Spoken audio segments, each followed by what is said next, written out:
Donc on va étudier aujourd'hui le Daf Kuf Nun Gimel. On reprend à la troisième ligne au début du Daf. Juste pour se remettre dans le contexte. Alors là on avait vu une halakha que Shmuel il avait dit au sujet d'un mourant qui a donné un cadeau. Qu'on sait très bien que normalement le mourant qui donne un cadeau, si après il guérit, alors là le cadeau il est annulé. Maintenant Shmuel il avait dit une halakha que si ce mourant il avait donné un cadeau et il avait fait un kinyan dessus, c'est-à-dire les témoins qui étaient à côté, ils ont fait un kinyan pour faire acquérir le cadeau à celui qui était censé le recevoir. Alors là, après le kinyan, en achar kinyan klum, après avoir fait le kinyan, alors là le mourant il peut plus revenir sur son cadeau, même si il guérit, le cadeau est valable et il ne s'annule pas. Alors là on reprend la Gemara à la troisième ligne. Aoud et kanumine. Donc ce mourant là qu'on avait fait un kinyan sur son cadeau, et après il a guéri. Donc maintenant lui il voulait annuler le cadeau. Donc il est venu à Talekame de Ravuna, il est venu devant Ravuna pour savoir est-ce qu'il peut annuler le cadeau. Amar Ravuna il lui a dit Maya vidlach, qu'est-ce que je peux faire pour toi? Delo aknit ke de maknuinche, que tu n'as pas fait le kinyan, ton cadeau tu ne l'as pas donné, comme ce que les gens normalement, les mourants, ils donnent un cadeau. C'est-à-dire les mourants normalement, ils donnent un cadeau et ils ne font pas toutes les conditions. C'est-à-dire où ils disent qu'ils donnent un cadeau et ils ne font pas dessus un kinyan, ou bien ils font aussi un kinyan et ils ne disent pas ils ne donnent pas le shtar à la personne.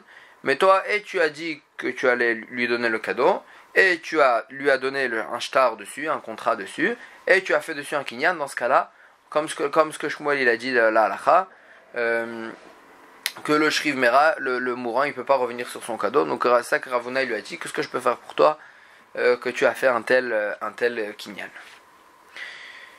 Et une autre histoire aussi au sujet d'un shriv mera, où dessus il y a une marcoquette entre Rav et Shmuel. Aï matnata, deava katuvba bachaim ou bamavet. Donc il y avait un cadeau d'un shriv mera, d'un mourant aussi, que sur le contrat de cadeau, de ce cadeau, il y avait écrit qu'il lui donne le cadeau bachaim ou bamavet, dans la vie et dans la mort. Donc maintenant la question elle est quel est le statut de ce cadeau? Est-ce que ça a un statut d'un cadeau qui a été donné par une personne en bonne santé, et donc dans ce cas-là, dans aucun cas on peut annuler le cadeau, ou bien ça a le statut d'un cadeau d'une personne mourante, et donc si après la personne elle guérit, elle peut annuler le cadeau. Alors là on a vu une marloquette entre Rav et Shmuel. Rav amar arei kematnat shriv mera, Rav il pense que ça a un statut d'un cadeau d'un mourant. Et donc ce cadeau il va faire effet juste après la mort. Et donc si ce mourant en question il guérit, alors là le cadeau il s'annule. Ou Shmuel amar arei kematanat barir, Shmuel il dit ça a le statut d'un cadeau d'une personne en bonne santé. Et la Gemara elle explique leur marloquette. Rav amar arei kematnat shriv mera, Rav il pense que ça a le statut d'un cadeau d'un mourant. Pourquoi? Midirtiv ba, puisqu'il a écrit dans le shtar bamavet, il a écrit dans le shtar, il a mentionné la mort, il a dit dans la vie et dans la mort, et donc achar mita ka amarle, sa kavana elle était de dire que le cadeau il va lui être donné après la mort. Et donc s'il guérit, le cadeau il s'annule. Vaï dirtiv bachaim, la raison pour laquelle il a aussi explicité dans la vie bachaim ou bamavet, c'était pas parce qu'il voulait dire que le cadeau il va lui être donné de la vie du vivant, de son vivant, mais juste le fait qu'il a écrit bachaim siman be'alma dechaye, c'est pour ne pas se faire pour un bon siman en quelque sorte, qu'il va vivre et qu'il va pas mourir, mais il n'était pas mitkaven de lui donner la matana de son vivant. Ou Shmuel amar, et Shmuel il dit Ari kematana de Paris, ça a le statut la matana d'une personne en bonne santé. Midirtiv ba bachaim, parce qu'il a écrit dans le shtar, il a écrit bachaim dans la vie, Mechaim Ka'amar, sa kavana elle était de dire de son vivant déjà le cadeau il va lui être donné. Et donc ça a le statut d'une matanat bari. Et donc il ne pourra pas annuler le cadeau même s'il guérit après. Vaïd et Katav Bamavet est la raison pour laquelle il a mentionné aussi sa mort dans la matana. Keman de Amar, c'est comme s'il voulait lui dire en fait, mais Atava de l'âme de maintenant à tout jamais. C'est pour ça qu'il a mentionné la mort, même à ma mort, tu vas continuer à garder ce cadeau. Et donc, et non pas parce qu'il voulait lui donner le cadeau après sa mort. Donc ça, c'est la machloket entre Rav et Shmuel, comme on expliquait le Lachon dans le Shtar. Amre Neardé, ils ont dit, les Chachamim Neardé, ils ont dit, il cheta kevate de Rav, l'alacha elle est comme Rav, et donc cette matana elle a un statut de la matana d'un mourant, et donc si il va guérir, ça va s'annuler. Et Rava maintenant il vient et il dit en fait une précision. Vei kativba mechaim ou bamavet, c'est-à-dire s'il y a écrit mechaim et il y a écrit aussi ou bamavet, kana. Rava il dit en fait il y a une différence dans le lachon s'il y a écrit bachaim ou bamavet. Bachaim ou bamavet c'était le cas de la machloket et en fait il a écrit bachaim dans la vie et dans la mort. Là il y a une machloket. Et là la halacha elle est comme Rav. C'est-à-dire que ça a le statut qu'il n'était pas mitkaven de lui donner cette matana de son vivant. Et là Rava il vient il dit que tout ce qu'on dit qu'il n'était pas mitkaven de lui donner de son vivant, c'est que s'il y a écrit bachaim dans la vie. Mais s'il y a écrit mechaim depuis de la vie, c'est-à-dire depuis le moment où il est vivant, alors là Rava il dit que la matana elle est une matana de bari et il voulait lui donner cette matana de son vivant et c'est ça qu'il a dit mechaim depuis mon vivant, et donc dans ce cas là le mourant il ne pourra pas annuler la matana même s'il guérit. Amemar il vient et il dit sur cette précision là de Rava, let il cheta kevate de Rava, la halakha n'est pas comme cette précision de Rava et il n'y a pas de différence s'il y a écrit mechaim ou bachaim, il n'y a aucune différence dans les deux cas. La halakha elle est comme Rav que cette matana c'est une matana de shriv mera et donc s'il guérit cette matana elle est annulée. Amar le Ravashi la Amemar, Ravashi dit à Amemar pshita c'est sûr dea amre Neardé, il cheta kevatedra, parce que les Chachamim à Neardé, ils ont dit que la halakha elle est comme Rav. Ils n'ont pas fait de différence dans le lachon entre Bachaim ou Mechaim. Donc ça veut dire que la halakha elle n'est pas comme Rava sur cette précision. Agmara elle dit Maoud était ma, j'aurais pu croire Mechaim, modé Rav.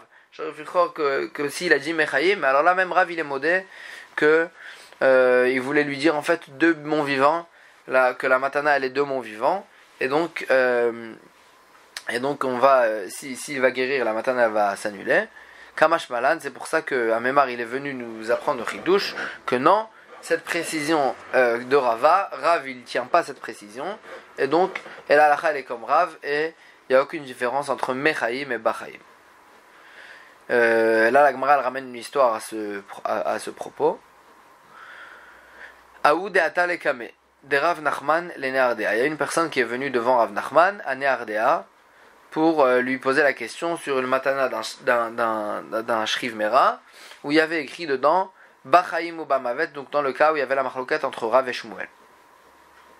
Shadre les Kameh de Rav Yirmiyah Baraba, et donc Rav Nachman il a envoyé cette personne qui est venue poser la question chez Rav Yirmiyah Baraba les Shum Tamia. Shum Tamia c'est un makom, c'est un endroit, il a envoyé là-bas chez Rav Yirmiyah Baraba pour qu'il lui dise quelle est la halakha. Amar, pourquoi Rav Nachman lui-même il voulait pas être posé la halakha, il l'a envoyé chez quelqu'un d'autre. Amar il a dit Acha Atra de Shmuel. Ici à Nardea c'est l'endroit où Shmuel il était Dayan, où Shmuel il vivait à cet endroit-là, et donc puisque c'est l'endroit où Shmuel il vivait à cet endroit-là, alors c'est vrai que la halakha elle est comme Rav, mais Echina Avid Kevate de Rav, comment je peux lui dire de poser la halakha comme Rav alors que ici on est dans l'endroit de Shmuel. Et donc, c'est pour ça qu'il a envoyé chez Rabbi Yirmiyah Baraba pour qu'il lui dise que la halakha elle est comme Rav, et pour que lui qui était à un autre endroit, il pourra lui dire que la halakha elle est comme Rav, et que cette matana, c'est une matana de Shriv Mera. Et donc là, elle s'annule si il guérit. Aïda Ataï Kame de Rava, une femme elle est venue devant Rava pour lui poser la question dans un cas d'un Shriv Mera qui avait écrit dans le Shtar Mechaim ou Bamavet. C'est-à-dire comme ce que la précision que Rava il avait précisé que s'il écrit Mechaim ou Bamavet, depuis mon vivant et dans la mort aussi, alors là, sa kavana elle était de lui donner la matana de son vivant, et ça a le statut d'une matanat bari, et non pas d'une matanat shriv mera, et donc il peut pas être aux herbeaux, et donc elle est venue, elle avait une histoire pareille, elle est venue chez Rava pour lui demander la halacha. Avadla Rava kishmaate, Rava il lui a été posé que la halacha comme ce que lui il pensait, que s'il écrit Mechaim ou Bamavet, alors là, le mourant, même s'il guérit, il ne pourra pas annuler le cadeau. Ava Katar Dele, elle, cette femme, elle le saoulait en quelque sorte. Elle est venue, elle ne le laissait pas tranquille, et elle disait qu'il n'a pas fait la bonne halakha. Donc quand Rava, il savait pas comment s'en sortir de cette femme-là, Amarle, le Rav Papa Bre de Rav Hanan Safré, il a dit à Rav Papa, le fils de Rav Hanan Safré, donc c'était le sofer du Beddin, celui qui est l'écrivain du Beddin, il lui a dit, Zil va, Ktovla, écrit à cette femme que la matana elle est annulée, c'est-à-dire non pas comme Rava il avait été possèque au début, qu'elle peut annuler la matana, et donc comme ce que cette femme elle voulait en fait, Vektovba est écrit à la fin du shtar, à la fin du psak du Beddin, écrit ce qui est écrit dans la Mishnah dans Baba Metia, Socher Aleem Omatan. C'est une Mishnah de Baba Metia qui parle au sujet des Poalim qui sont pas venus faire si quelqu'un il a loué des ouvriers et les ouvriers ils sont pas venus, alors là la Mishnah elle dit qu'il peut le propriétaire il peut prendre des ouvriers même à plus cher et se faire payer par les premiers ouvriers la différence. Et la Mishnah elle dit en la chaîne de Socher Alem au Matan, il peut les tromper. Il peut tromper les ouvriers en leur faisant croire que en leur promettant un plus grand salaire qu'au début, comme ça ils travaillent et après leur donner le salaire qu'ils ont convenu au départ. Et c'est ça que, en tous les cas, il voulait lui écrire le lachan de la Mishnah pour dire en quelque sorte, pour faire un remez, que ce psak-là il a été donné rien que parce que cette femme-là elle a saoulé le Beddin, et non pas parce que c'était ça vraiment le psak. Et donc personne, quand quelqu'un il va voir ce psak-là du Beddin, personne ne va faire selon le psak. La Gemara elle continue l'histoire et elle dit Amra, elle a compris cette femme-là que en fait ils lui ont fait un coup en quelque sorte le Beddin, et quand elle a vu ça elle a fait une klala à Rava, elle a maudit Rava, elle a dit Litba Arbe, que le bateau de Rava il coule. Atouye Kamatetli, vous voulez me tromper? Comme ça elle a dit la femme. Alors là, quand les Talmidim de Rava ils ont entendu cette klala que cette femme elle maudissait, alors là ils ont eu peur de cette klala et Amshinu les manées des Rava Bemaya, ils ont trempé les habits de Rava dans l'eau, comme ça en fait la malédiction elle s'accomplit en fait sur les habits qu'ils ont mis dans l'eau, et non pas que le bateau il va couler. Et la Gemara elle continue et elle dit va filo achi, et bien qu'ils ont fait ça, lo yifrak mitiva, le bateau il n'a pas été sauvé et il a coulé. Et en fait les Mefarshim ils expliquent parce qu'en fait en vérité la halacha elle n'est pas comme Rava, et juste que Rava lui pensait comme ça, mais il a fait comme ça là, c'est pour ça qu'il lui a dit comme ça la halacha, mais la halacha elle n'a pas été fixée comme Rava. Et donc c'est pour ça que la klala, que c'était une simple femme, la Gemara elle dit Altei kilila tediot kala beinecha, même une klala d'une personne simple elle est dangereuse, et donc c'est pour ça que cette malédiction elle s'est accomplie. Et là on va apprendre la Mishnah suivante. Cette Mishnah elle parle en fait la Mishnah d'avant, on a vu le mourant qui donnait la matana et après il a guéri. Et donc on a dit que cette matana elle était annulée. Maintenant notre Mishnah elle parle si on a eu un safek, si au moment du on a devant nous un safek, si au moment du cadeau la personne elle était en bonne santé, ou bien la personne elle était ou bien la personne elle était mourante. Et donc nafkamina, si la personne elle guérit, est-ce que la matana elle s'annule ou pas? Si, alors là la Mishnah elle dit comme ça. Celui qui écrit donc celui qui donne tous ses biens pour quelqu'un d'autre, lo katavba shriv mera, mais il n'a pas écrit dans le shtar un lachon qui nous dit que cette personne elle était mourante. Mais d'un autre côté, il n'a pas écrit aussi qu'il était bari, qu'il était en bonne santé. Et donc, maintenant, celui qui donne, il est vivant, en bonne santé. Et on a un victoire, on a une dispute, une discussion. On a une discussion sur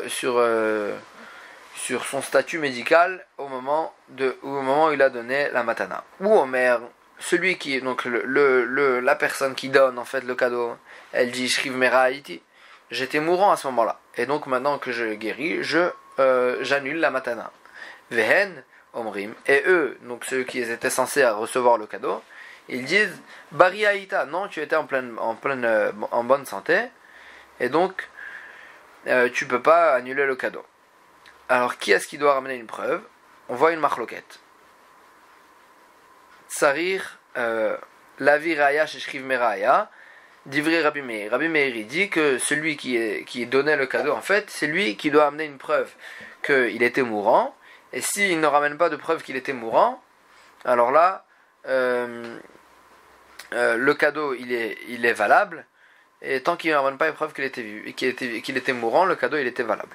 Le cadeau il reste valable. D'ivri Rabbi Meir. Va chachamim omrim, chachamim ils disent Amotzi mechavero ala veraya. Il y en a un klal, un principe dans tout le chasse. Amotzi mechavero, celui qui veut faire sortir de son prochain, c'est lui qui doit amener une preuve qu'il peut prendre quelque chose de son prochain. Et donc ici aussi, c'est pas le noten qui doit amener une preuve, c'est eux qui veulent prendre le cadeau, c'est eux qui doivent ramener une preuve que effectivement au moment où il a donné le cadeau, il était en pleine forme. Et donc, il ne peut pas annuler la vente. Il ne peut pas annuler le cadeau. C'est eux qui doivent ramener une preuve. Donc ça, c'est une maroquette entre Rabbi Meir et Chachamim. Qui est-ce qui doit ramener une preuve? La Gemara, elle ramène une histoire sur ce sujet. Aou Matanta. Il y a un cadeau donc d'un shtar où il y avait Dava Katavba, il y avait écrit dans le shtar du cadeau que celui qui donnait le cadeau, Kadava Katsir Verami Berse, quand il était malade et dans son lit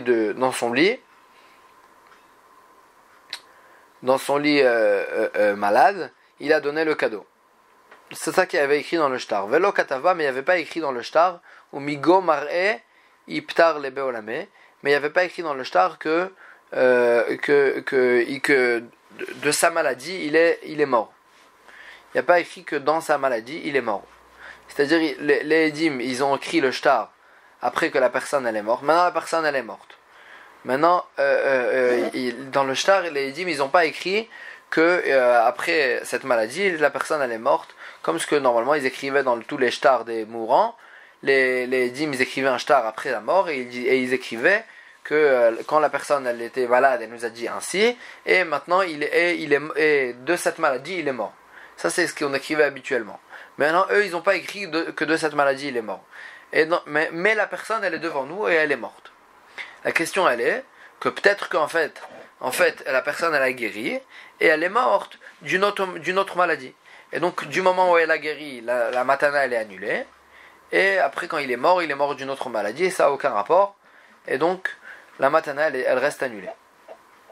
Donc maintenant, il y a une discussion. Est-ce qu'en fait, on dit qu'il a guéri de la première maladie et ensuite il est mort d'une autre, ou bien on dit qu'il n'y a pas eu d'autre maladie et qu'il est mort de cette maladie et donc la matana elle est valable. Ça c'est le victoire qu'il y avait là-bas dans l'histoire. Alors Amaraba, Rabba il dit que dans ce cas-là, Aremet, la personne qui a donné le cadeau, elle est devant nous morte. Et sa tombe, elle prouve sur lui qu'il n'est pas guéri de sa maladie. Et donc, puisque devant nous il est mort et on n'a aucune information qui nous désigne qu'il a eu une autre maladie, alors là il n'y a aucune raison de dire qu'il a eu une autre maladie au milieu. Et donc la matana elle reste valable et on dit qu'il est mort de cette maladie. Amarle Abaye il a dit à Rabba, Ashta, on réfléchit. Ashta, si déjà, ou Masfina, si déjà un bateau qui est en train de couler dans la mer, chez Rouban, les Abed, que la majorité de ceux qui sont sur ce bateau, ils vont couler et ils vont mourir. Et quand même, Notnim Alehem, Chumre Chaim ve Chumre Metim. On leur donne pas un statut complet de mort, qui vont mourir. On leur donne les chumrot de s'ils étaient vivants, comme s'ils étaient vivants. C'est-à-dire par exemple leur femme, elle va être agouna, on va pas leur permettre de se marier avec quelqu'un d'autre. Vechumre metim, on leur donne aussi les chumrot des morts. C'est-à-dire par exemple si au sujet de la trouma, il y a une afkamina au sujet de la trouma on va leur donner le statut de s'ils sont morts. Et leur femme, par exemple, si c'est une fille d'un Kohen, elle pourra pas encore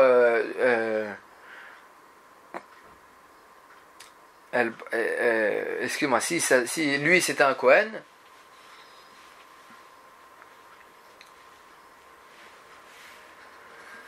il y a une afkamina au sujet de Trouma, au sujet on leur donne la khumra de s'ils étaient morts, on leur donne la khumra de s'ils étaient morts,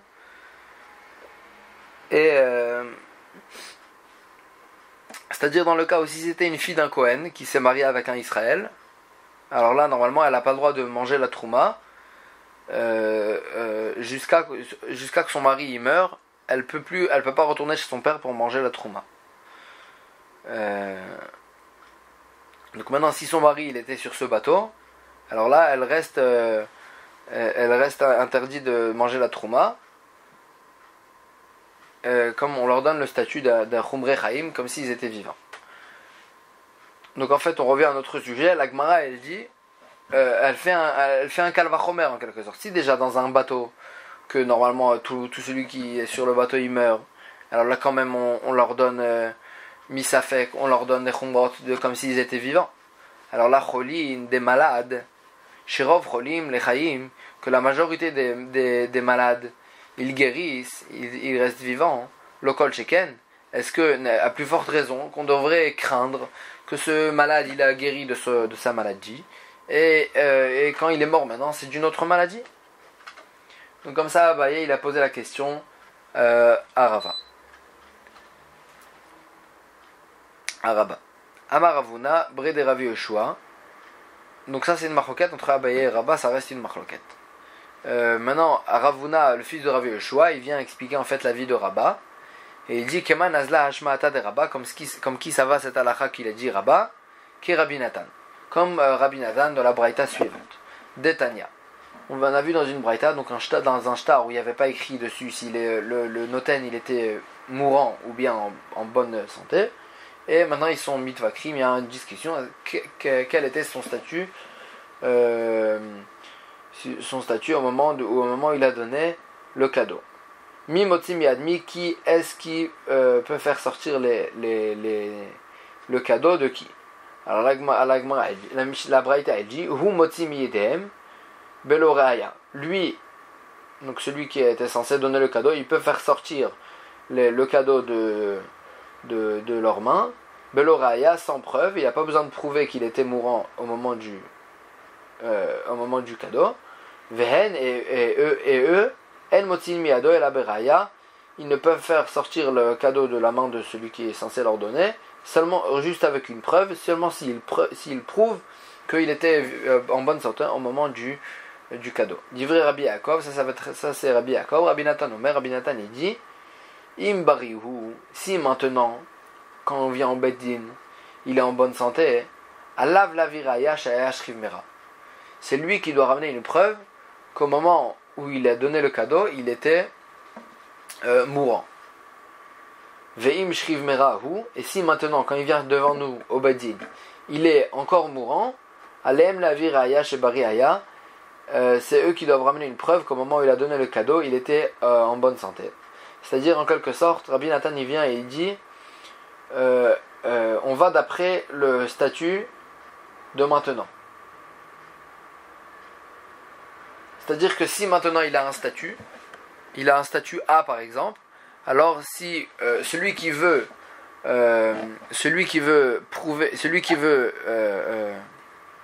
discuter sur son statut et dire qu'à un autre moment il avait un autre statut, c'est lui qui doit ramener une preuve. Donc c'est pour ça que Rabbi Nathan il dit si maintenant il est en bonne santé, alors là c'est lui qui veut dire qu'il était mourant au moment du cadeau et c'est lui qui doit prouver. Et si maintenant il est mourant, celui qui veut dire qu'il doit ramener qu'au moment où il a donné le cadeau, il était en bonne santé, c'est lui qui doit prouver. Donc c'est ça que Rabbi Nathan il vient et il dit, et c'est comme ça que Ravuna il dit que c'est ça que Rabba il a dit, que puisque maintenant cette personne-là elle est morte, et on voit bien devant nous qu'elle est morte, alors là on dit qu'elle était mourante au moment du cadeau, et qu'elle est morte de cette maladie, cette personne. Et on ne dit pas qu'elle avait guéri, elle a eu une autre maladie. C'est comme ça, c'est pour ça que Rabba il a dit Aremet va rekivro mochiach. Là voilà, il est mort et sa tombe elle prouve qu'il est mort et donc il n'y a aucune raison de dire qu'il a guéri et qu'il a eu une autre maladie. Comme ce que Rabbi Nathan il dit qu'on va d'après le matzav de maintenant. En fait, donc cette marloquette elle est est-ce qu'on va d'après le matzav de maintenant? Ça c'est la marloquette entre Rabbi Nathan et Rabbi Yaakov. Rabbi Nathan il dit on va d'après le matzav de maintenant. Tout celui qui veut dire que auparavant le statut il était différent, c'est lui qui doit prouver. Et Rabbi Yaakov il dit on va d'après le matzav d'avant, et puisque et celui qui veut dire, et normalement toute personne elle est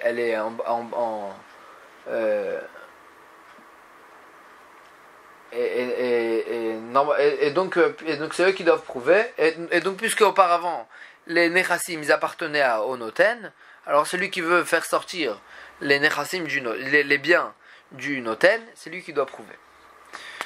C'est lui qui doit prouver. Donc maintenant on va à la Gemara, elle va ramener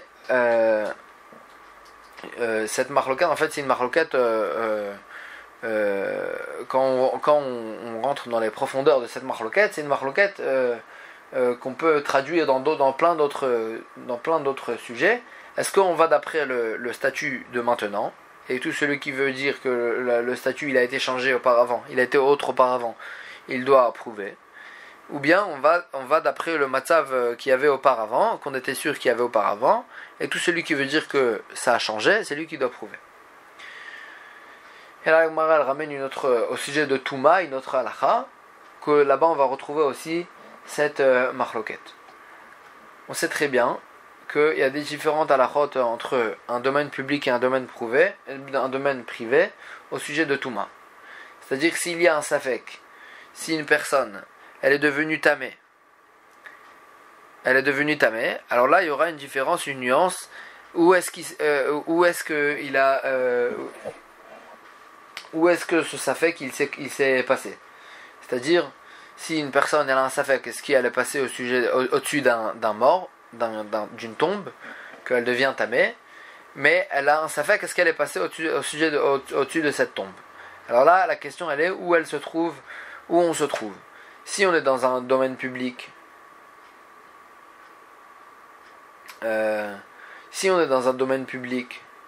alors là il n'est pas tamé, la personne elle devient pas tamée, parce que ça fait que Touma Bereshut Arabim Taor, on le rend pas tamé misafek. Mais si c'est un Reshut Ayachid dans un domaine privé, alors là la personne elle devient tamé misafek.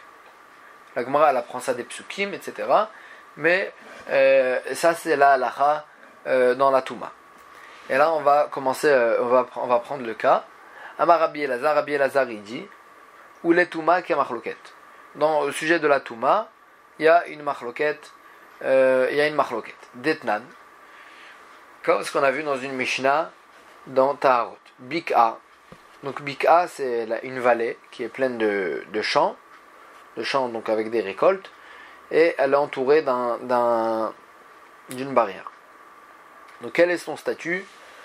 Quel est son statut? Est-ce qu'elle a un statut de domaine public ou de domaine privé? Agmara, elle dit Bimot Achama, en été. En fait, il y a une différence entre l'été et l'hiver dans les champs de récolte. En hiver, personne ne. Donc, c'est le moment où la récolte elle est censée pousser. Donc là, de marcher là-bas, ça abîme la récolte et personne ne marche là-bas. Mais en été, les gens ils passent là-bas. Donc maintenant, la Mishnah elle dit comme ça. Donc cette vallée, Bimot Achama, en été, Reshut Hayachid Leinian Shabbat. Au sujet de Shabbat, les Shabbats. Au sujet de Shabbat, ça a le statut d'un domaine privé. Et Minatora, on n'a pas le droit de faire sortir, de transporter d'un domaine privé à un domaine public. Et donc parce qu'au sujet de Shabbat, ça suffit le fait que c'est entouré de barrières pour l'appeler domaine privé. Mais Reshut Arabim Linyan Touma, ça s'appelle un Reshut Arabim, un domaine public. Les Touma, au sujet de la Touma, c'est un domaine public. Et si on a là-bas un Safek, un doute, c'est-à-dire on a trouvé là-bas une tombe et on a un doute, est-ce qu'une personne elle s'est rendue tamée avec cette tombe? Alors là, on ne le rend pas tamé parce que ça a le statut d'un domaine public au sujet de la Touma, parce que au sujet de la Touma, la question elle est, est-ce qu'il y a beaucoup de personnes qui passent par là-bas, et le fait que c'est entouré de barrières, ça change rien. Bimot Akshamim, mais en hiver, que là-bas il n'y a personne qui passe là-bas en hiver, alors là c'est un domaine privé, Reshut Hayachid Lekan ou Lekan, ça a le statut d'un domaine privé, et au sujet du Shabbat, parce que c'est entouré de barrières, et au sujet de Touma, parce que personne ne rentre là-bas, et donc ça garde le sujet d'un domaine privé, et on le rend tamé au sujet de la Touma. On le rend tamé misafek. Donc ça c'est la halakha basique, et sur ça la Gemara en fait elle veut ramener que ici aussi on aura une marloquette entre Rabbi Nathan et Rabbi Yaakov. Parce qu'en fait on avait vu une marloquette d'après quel statut on va, d'après le statut de maintenant ou d'après le statut d'à l'époque. Et donc ici aussi, si on ne sait pas en fait quand est-ce qu'on a eu ce safek, c'est-à-dire une personne maintenant elle vient au Beddin et on ne sait pas, et elle dit je suis passé dans ce champ-là, mais elle ne se rappelle pas si c'était en hiver ou en été qu'elle est passée dans ce champ-là. Là aussi il y aura une marloquette entre Rabbi Yaakov et Rabbi Nathan. D'après Rabbi Nathan, la question elle est, quand est-ce qu'il va venir maintenant chez nous au Beddin pour poser la question? S'il vient au Beddin en été, alors là on va dire qu'il est passé dans le champ en été, et donc le champ il avait un statut de Reshut Arabim, de domaine public, et il va être Tahor. Et s'il vient chez nous en hiver, alors là on dit qu'il est passé on va d'après le statut, le matzav de maintenant, et maintenant on est en hiver, et donc on va dire qu'il est passé dans ce champ aussi au moment en hiver, et donc il va être tamé, parce qu'en hiver ça a un statut de Reshut Hayachid. Ça c'est d'après Rabbi Nathan, qui va d'après le matzav de maintenant, comme ce qu'on a vu dans la halakha d'avant, que puisque la personne maintenant elle est morte, que ça dépend quel est le matzav de la personne. Si la personne maintenant elle est malade, alors on dit qu'à l'époque aussi elle était malade au moment où il a donné le cadeau, et sinon non. Donc ça c'est d'après Rabbi Nathan. Mais Rabbi Yaakov il va être posé que la halakha tout autrement. Il va dire tout dépend. Rabbi Yaakov il va dire que puisque la personne à l'époque elle était Théora, elle avait un statut de Tahor, avant qu'il passe dans le champ elle avait un statut de Tahor, alors là tu peux pas lui changer son statut misafek, et donc il va rester Tahor jusqu'à qu'on va prouver qu'il est bien passé dans ce champ au moment en été et pas en hiver, excusez-moi, en hiver et pas en été. Et donc ici aussi on retrouve en fait cette marloquette basique entre Rabbi Nathan et Rabbi Yaakov. Et là on ramène une précision de Rava sur cette halakha de la différence entre l'hiver et l'été au sujet de Touma. Rava il précise, Amar Rava, Loshanu, tout ce qu'on a vu dans la Mishnah, que en été, cette vallée elle a un statut de domaine public au sujet de Touma, c'est que Loshanu est là, Shelo Avru Alea Yemot Akshamim. C'est que si c'est que si cette vallée, elle n'a pas eu, ça veut dire depuis le moment où ils l'ont entouré de barrières, il n'y a pas eu encore l'hiver. C'est-à-dire ils l'ont entouré de barrières qu'au début de l'été.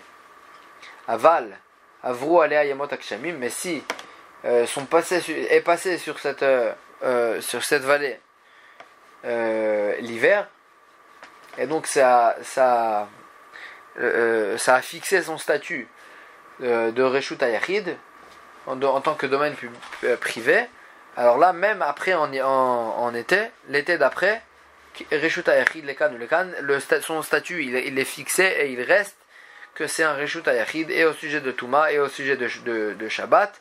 Et en fait, Rava il précise que si depuis le moment où le statut il a été fixé de Reshut Hayachid, de domaine privé, alors là il peut plus redevenir après un domaine public, parce que depuis le moment où on l'a entouré de barrières, alors là ça prend un statut de domaine privé, et ça prend un statut d'un domaine privé, même si après l'hiver, même si après l'été il vient, puisque l'hiver il est passé. On va s'arrêter ici. Chazak ou Baruch.